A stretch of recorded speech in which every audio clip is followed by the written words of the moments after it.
Nous avons eu ce matin, dans la 2e circonscription, un sondage fait par notre journal Sud-Ouest qui est encourageant, avec plusieurs enseignements, pratiquement à égalité avec notre concurrent UMP au premier tour, alors qu'il y a 9 candidats à gauche, puis un excellent report de voix qui fait qu'on nous donne gagnant au 2e.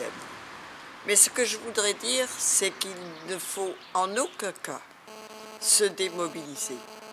En effet, un sondage, surtout celui-là, qui est basé sur un petit échantillon, est un instantané très fragmentaire à un moment donné. Et donc, vraiment le mot d'ordre pour cette fin de campagne, déjà d'avant-premier tour, c'est une mobilisation totale. Sur le terrain, auprès de nos proches, auprès de nos relations professionnelles. Comme je le pensais, puisque j'en ai malheureusement l'habitude, commence à Bordeaux le déferlement téléphonique de l'UMP. Notre concurrent préfère, plutôt que de présenter un programme solide et bâti, mobiliser ses électeurs potentiels par téléphone. Et ce sont vraiment presque tous les foyers de Bordeaux qui connaissent ce harcèlement téléphonique. En tout cas, il se mobilise, mais il doit trouver en face de lui, car l'enjeu est tellement important, une gauche unie, enthousiaste, auquel aucune voix ne manquera.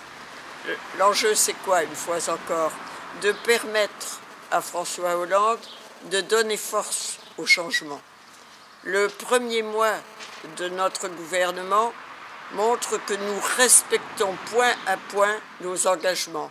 Augmentation de l'allocation de solidarité, retrait de nos soldats d'Afghanistan, introduction de la croissance dans les traités européens, encadrement des loyers aujourd'hui, retraite à 60 ans, mais les grandes lois qui viendront ensuite, elles doivent recevoir la garantie d'un vote d'une majorité à l'Assemblée nationale.